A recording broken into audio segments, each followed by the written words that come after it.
De acuerdo con Campero y colaboradores 2009, el término psicótico hace referencia a ideas delirantes y alucinaciones presentes en ausencia de conciencia, por lo cual ese trastorno es definido como la pérdida de las fronteras del ego, con un grave deterioro de la evaluación de la realidad. Dentro de ese trastorno encontramos a la esquizofrenia, el trastorno esquizofrenoide, el trastorno esquizoafectivo y el trastorno psicótico breve, todos caracterizados por ideas delirantes, alucinaciones entre las que se encuentran visuales, auditivas y somáticas, catatonia y alteración del juicio. De acuerdo con la Organización Mundial de la Salud, se estima que 6.6% de la población mundial sufre trastornos psiquiátricos y neurológicos, englobados entre las 5 principales causas que originan discapacidad en el mundo. La esquizofrenia es la enfermedad mental crónica más común de este grupo y se caracteriza por una sintomatología muy amplia, con signos y síntomas tales como la euforia, aislamiento, depresión y agresividad, las cuales conducen a trastornos personales y familiares que repercuten en el entorno social. Partiendo de esto, se planteó una entrevista con un profesional de la psicología que ha tenido casos con esta problemática y lo que se requiere es conocer la experiencia que ha tenido al respecto como profesional de la salud. Buenos días, mi nombre es Juan Carlos Muro, estudiante de la carrera de Psicología. Hoy nos encontramos en el consultorio del psicólogo Víctor Centeno para realizar una entrevista sobre el trastorno esquizofrénico. Buenos días, psicólogo Víctor Centeno. Para iniciar debemos tener en cuenta que debemos llenar un consentimiento informado que en general describe el objetivo de la presente actividad, ¿no? El objetivo académico. No se persigue ningún afán de lucro ni ninguna otra forma. La entrevista va a ser grabada en audio para ser entregada como evidencia de las actividades de la materia. El objetivo se basa en identificar los aspectos generales de la sintomatología de la esquizofrenia desde la perspectiva del capital humano con experiencia en esta área, mediante una entrevista a un profesional haciendo énfasis en la presencia de delirios, alucinaciones, pensamiento y lenguaje desorganizado y síntomas negativos para lograr una correcta intervención clínica. Claro, todo esto desde la cuestión o perspectiva de estudiante. Agradecería, psicólogo, que pudiera revisar y el consentimiento informado y si no tiene ningún inconveniente, pues me regalara su firma. Claro que sí. Bueno, para iniciar con la práctica, le voy a tomar sus datos generales. ¿Cuál es su nombre completo? Víctor Centeno Sánchez. Ok. ¿Cuál es su perfil profesional? Soy psicólogo general, estudié una maestría en psicología clínica y salud con enfoque cognitivo-conductual y actualmente me encuentro estudiando un doctorado en psicopedagogía. Muchas gracias, psicólogo. ¿Cuál es su experiencia a lo largo del tiempo? ¿Cree que sea la experiencia que lo representa? Pues hice prácticas profesionales y servicio social en el Hospital Psiquiátrico el Samuel Ramírez Moreno, y he trabajado en la Secretaría del Trabajo como encargado del área de inclusión para personas con discapacidad.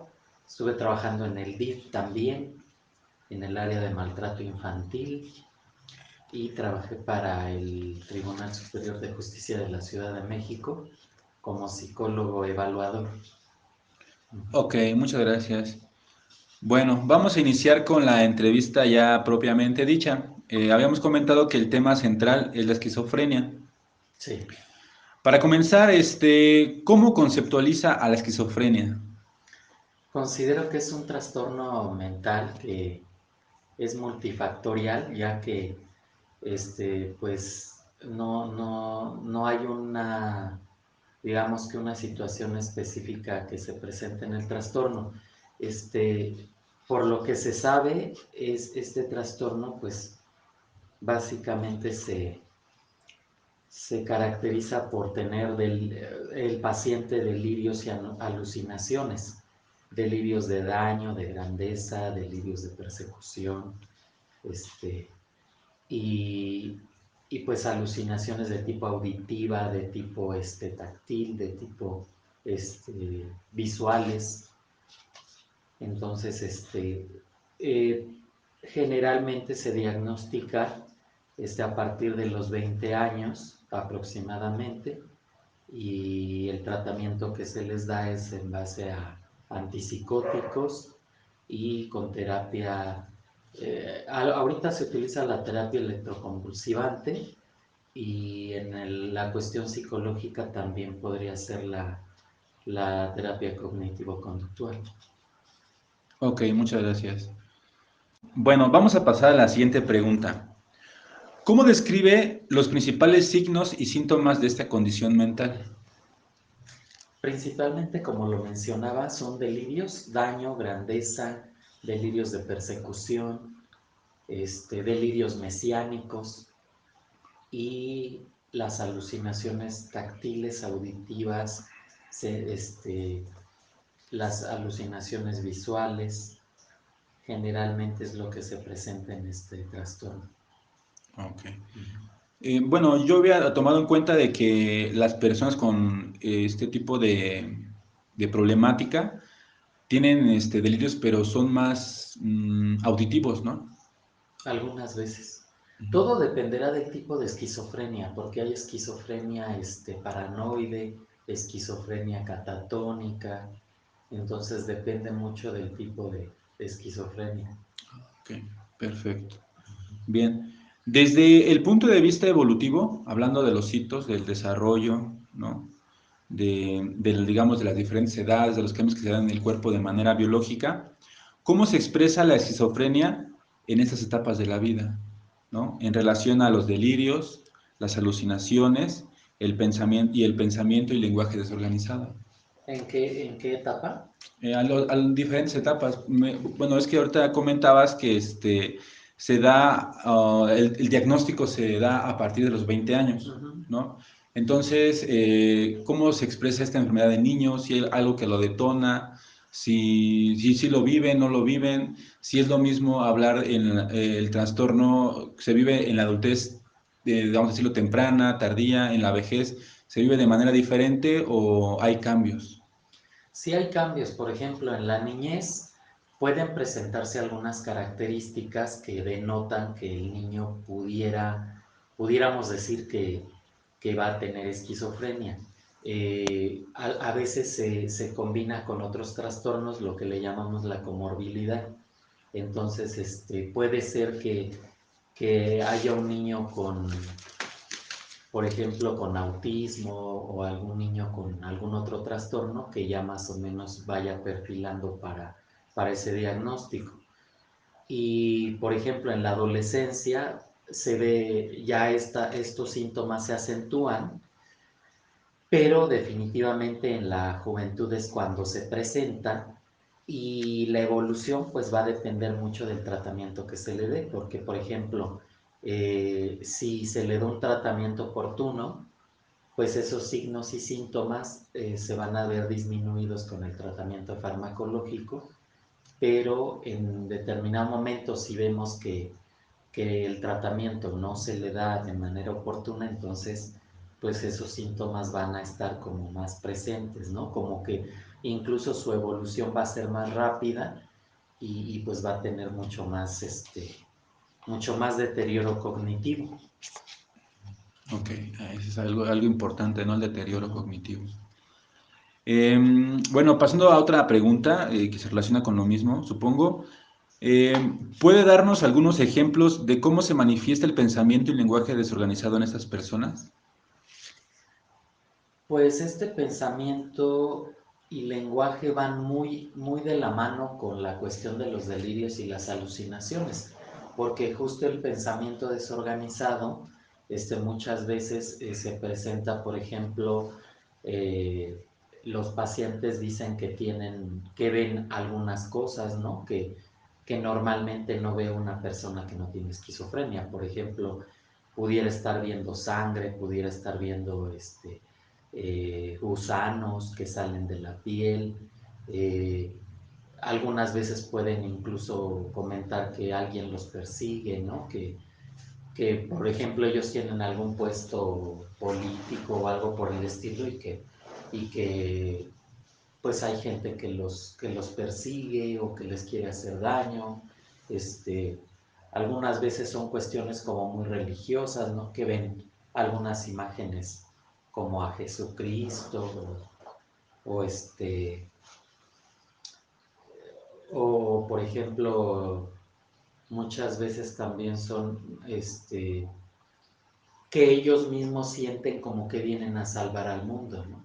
O sea, muchas veces dicen, no, pues es que yo tengo una misión y vengo a sanar a las personas o vengo a salvar a las personas que se encuentran desamparadas. Sí, sería eso. Sería eso, perfecto, muy bien. Bueno, retomando la pregunta que ya teníamos acerca de los hitos, ¿cómo se expresan estos signos, síntomas a lo largo de las diferentes etapas de la vida? Pero ahora vamos a decirlo, a relacionar a la percepción, ¿no? Cómo perciben ellos, la imaginación, la memoria y bueno, aquí me interesaría mucho que se hiciera énfasis en la afectividad, cómo es que ellos lo viven. Pues se ve afectado, de hecho, toda la cuestión cognitiva, ¿no? El razonamiento, el pensamiento, la comprensión, el lenguaje. ¿Por qué? Porque pues muchas veces va evolucionando justo eh, viéndose como una combinación de todos estos factores, ¿no? Muchas veces lo que sucede con la persona con esquizofrenia es que, por ejemplo, su lenguaje es en relación a esa percepción que tiene de las alucinaciones y de los delirios, ¿no? O sea, muchas veces expresa, digamos, eso que él percibe, eso que él ve. Eh, yo lo que puedo compartir es que son como personas muy sensitivas, ¿no? Como que esa percepción es demasiado como ¿cómo le podríamos decir? Como que magnifican, ¿no? O sea, la percepción de los estímulos son magnificados. Entonces muchas veces ellos pueden sentir, digamos, a través del tacto, alguna rugosidad en algún objeto y eso lo magnifican y de alguna manera lo expresan de esa manera, ¿no? O sea, como que dicen que esa rugosidad es probablemente pues algo muy, muy extenso, muy grande, ¿no? Lo viven así como muy... Y por supuesto en la afectividad pues tiene un impacto porque muchas veces expresan eso pero de una manera bastante como si fuera una situación que les afecta demasiado, ¿no? Como que les eh, como que les genera una incomodidad o les genera una sensación, un sentimiento, ¿no? De cada cosa que viven. Eso es lo que podría comentar. Ah, ok, a mí como que ahorita me hace ruido la cuestión en la que, entonces, un síntoma sería la hipersensibilidad. Ujú. Ah, vamos a decirlo, a diferenciar, ¿no? Aquí la sensación, como lo mencionas, de identificar a lo mejor diferentes cuestiones del ambiente, Ujú. a la percepción, o sea, cómo ellos perciben las cosas, ¿no? O sea, supongo que ellos, su percepción es diferente a las de las personas sin ese trastorno, ¿no? Ujú. Perciben de manera diferente.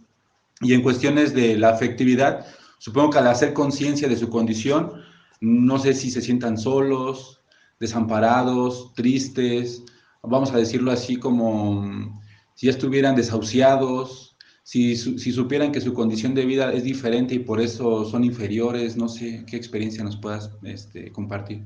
Pues pienso que depende mucho de cómo asimile cada paciente el diagnóstico, porque muchas veces, digo, yo tuve experiencia con un paciente que de repente yo le pregunté que si se sentía solo y me dijo, ¿por qué piensa que me siento solo? Y le digo, bueno, pues porque siempre te veo como muy aislado. Y él me contestaba que todos, dice, bueno, ¿y eso qué te hace suponer que me siento mal? Y le digo, pues es que seguramente tienes problemas. Entonces me dijo, no, todas las personas tenemos problemas. Entonces supongo que tiene mucho que ver con la forma de cómo perciban su diagnóstico, cómo lo viven. Hay otras personas que sí definitivamente lo ven como algo catastrófico, ¿no? Y puede ser que, que ellos piensen que pues ya no van a tener una vida normal. Ok, muy bien. Bueno, vamos a pasar a la pregunta que sigue porque resulta muy interesante, ¿no? Como que abrir el tema, pero pues el tiempo es corto, ¿no? 20 minutos. ¿Puede describirnos o hacer una descripción de cómo es el comportamiento de una persona con esquizofrenia? El comportamiento básicamente es aislamiento, son personas retraídas, como tú lo comentabas, solitarias, ¿no? Este, También una característica muy importante es que descuidan su aseo personal. Muchos de ellos incluso no tienen pudor tampoco, porque algunos llegasen como hasta quitarse la ropa, ¿verdad? Entonces, eh, ¿qué otro comportamiento podría ser? Pues, eh, sobre todo de que cuando uno les pregunta, les hace algunas preguntas, ellos contestan de manera un poco como irracional, ¿no? Porque tú puedes preguntarles sobre un tema específico y ellos de repente como que hablan de otro tema totalmente ajeno a lo que les estás preguntando. Digamos, básicamente sí sería eso. Básicamente es eso.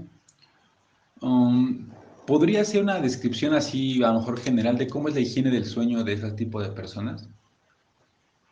Pues hay alteraciones en el sueño.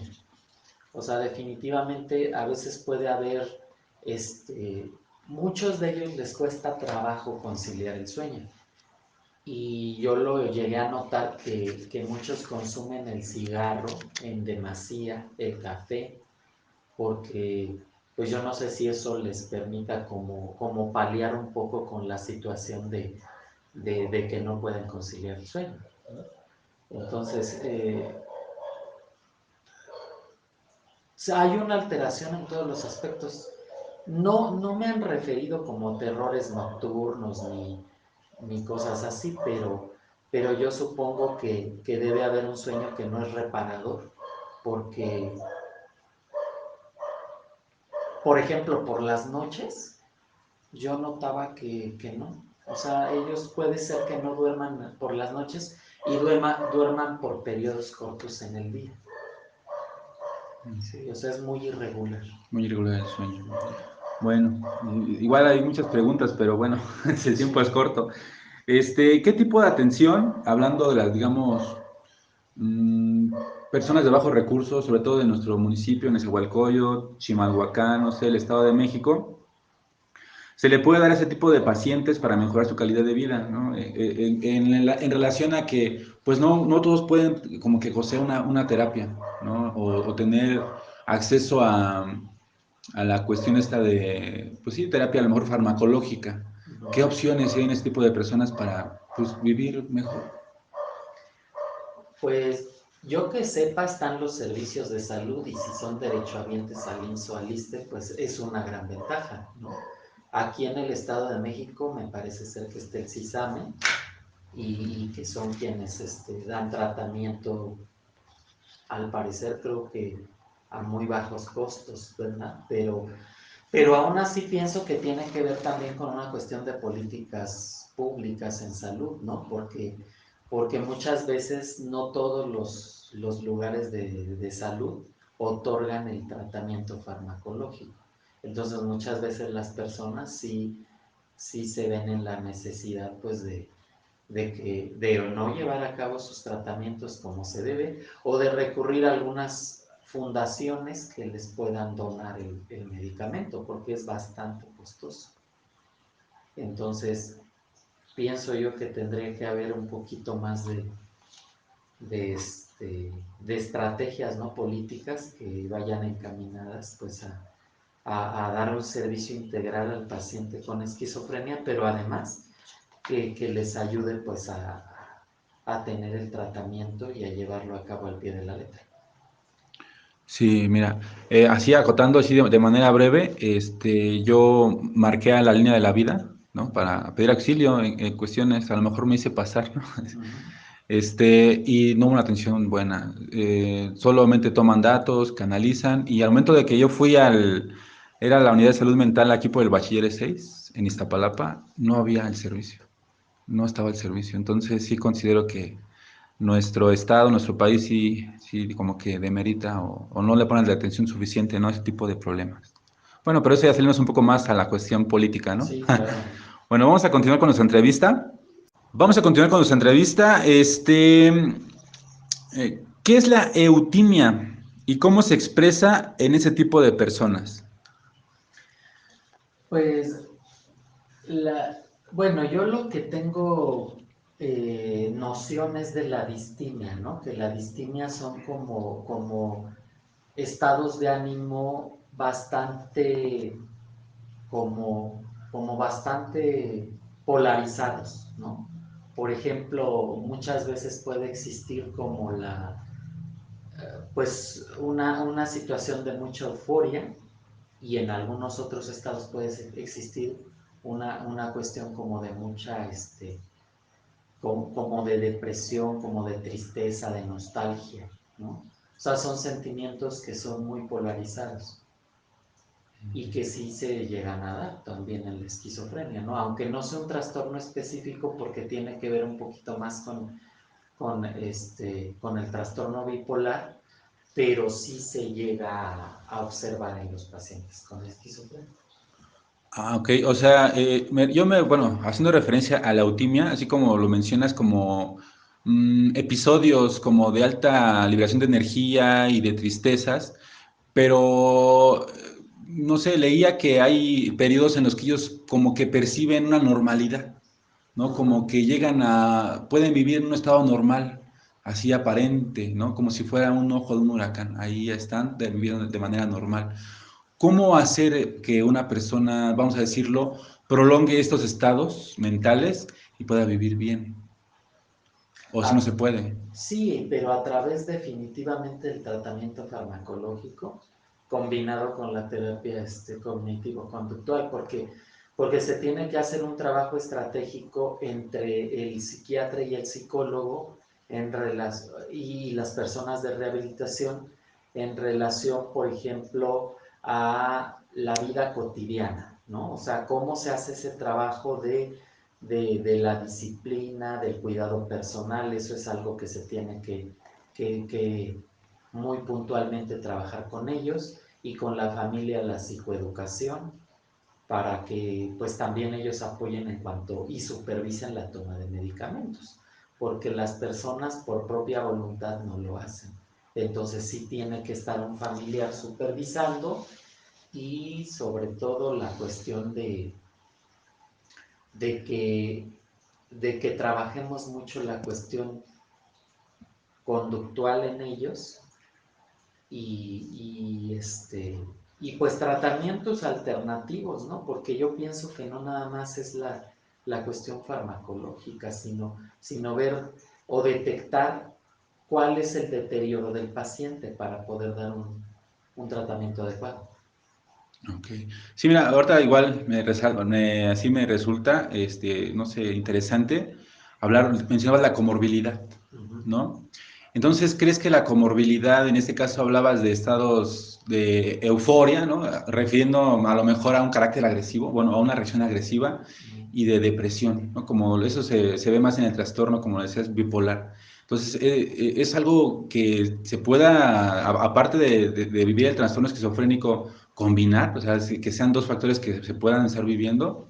Y aparte de esto, bueno, así para resumir un poco el tiempo y concretar varias preguntas a la vez, ¿crees que a lo mejor una dinámica de economía de fichas en ese tipo de personas puedan ayudar así como en su comportamiento, en la cuestión de socieo personal, a lo mejor en la zona donde viven, no sé, como que encargarse de ellos mismos y que sea también para ellos algo terapéutico, ¿no? Como una terapia ocupacional y al mismo tiempo, si hay algún tipo de terapia para personas, o sea, para familiares que viven con ese tipo de personas, porque supongo que afecta de manera indirecta también a la familia. O sea, tener una persona así en la familia, pues reclama tiempo, dinero y esfuerzo, que hay personas que no lo pueden llevar a cabo, y menos si viven a lo mejor con bajos recursos, si es una mamá soltera, ¿no? Si es alguien que no pueda, vamos a decirlo, tener acceso a varias cosas, ¿cómo se afronta esto?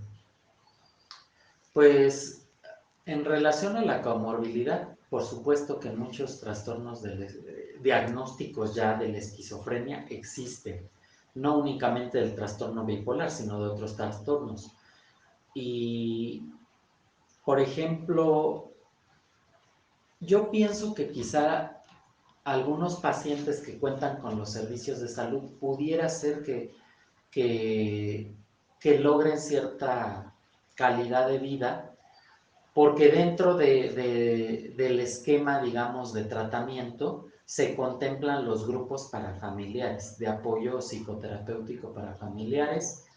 Hay distintas áreas dentro de los hospitales, por ejemplo, está el área de hospital de día, ¿no? Donde se pretende que el paciente vaya recobrando esa independencia y no únicamente que quede como en la hospitalización como anteriormente pasaba, sino ahorita ya se trata de ver que el paciente se integre nuevamente pues a su familia y a la sociedad y al trabajo también.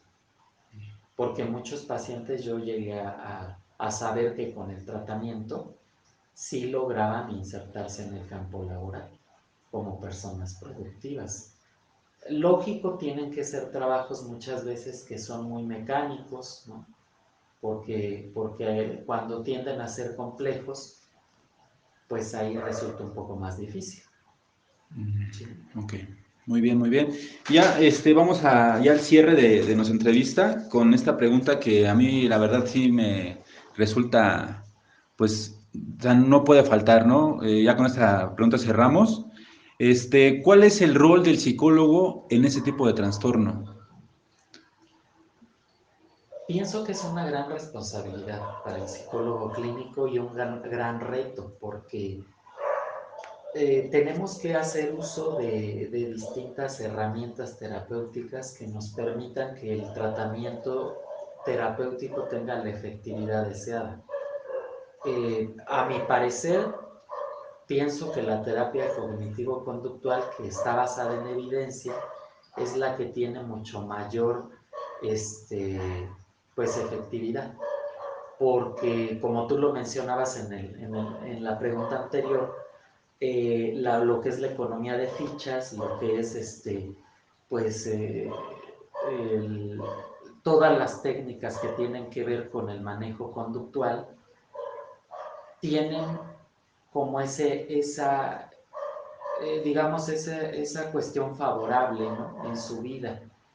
Y el rol para nosotros, pues, es abarcar muchos aspectos, desde lo cognitivo, desde lo conductual, desde lo actitudinal, eh, como lo mencioné, la cuestión de la vida cotidiana, la familia, la sociedad, porque tendríamos que hacer una labor en general, ¿no? O sea, desmitificar lo que existe en torno a la esquizofrenia, porque muchas veces se piensa que son personas incapaces, pero no.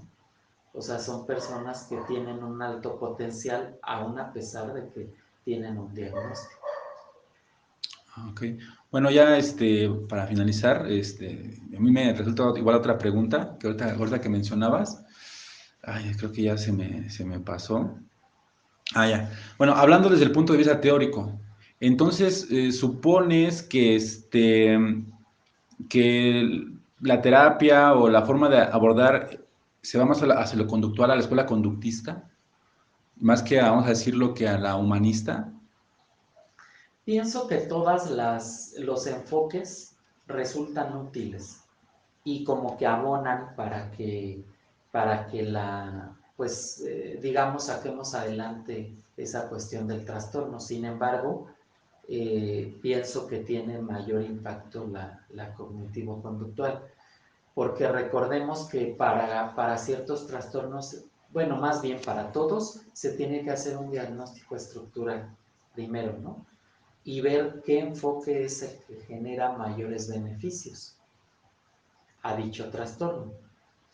Por eso reitero, quizá más bien la cognitivo-conductual desde mi punto de vista yo pienso que es la más útil, porque también es una terapia que no se va al pasado, sino es una terapia que en pocas sesiones pues logra resultados favorables, ¿sí? En 20 aproximadamente. Okay. Y la cuestión es el cambio principalmente de comportamientos, ¿no? Por ejemplo, en este caso también de ideas, ¿sí? Cambio de ideas, cambio de patrones también, conductuales. Conductuales. Bueno, psicólogo, pues eso ya sería todo. Le agradezco la verdad el apoyo ahora sí que a este tipo de actividades que son formadoras. La verdad es que a mí ahorita me salen muchas preguntas, pero pues también el tiempo pues no es el suficiente, ¿no? Y aparte, pues es poco a poco, ¿no? El avance. Y pues muchas gracias por la entrevista. Gracias. En conclusión, realizar prácticas como esta resulta muy enriquecedora, sobre todo para conocer cuál es la perspectiva, ¿no? O la experiencia del personal de la salud pues que se dedica a esto, ¿no? Que tiene más acercamiento y nos puede compartir sus ideas, lo que ha encontrado, ¿no? Posiblemente no tan teórico como en los libros, sino ya en la práctica, ¿no? En el momento ya de la acción, ahora sí que estando en la línea de batalla con las personas y tratando pues de manejar este trastorno, de, de ser una alternativa, ¿no? Para mejorar la calidad de vida, ¿no? Para las personas con este padecimiento, así como para sus familias, ¿no? Es muy enriquecedor. En lo posterior, ojalá y se puedan hacer más de estas dinámicas y pues que en realidad son las que nos dan, ¿no? Más riqueza de conocimientos.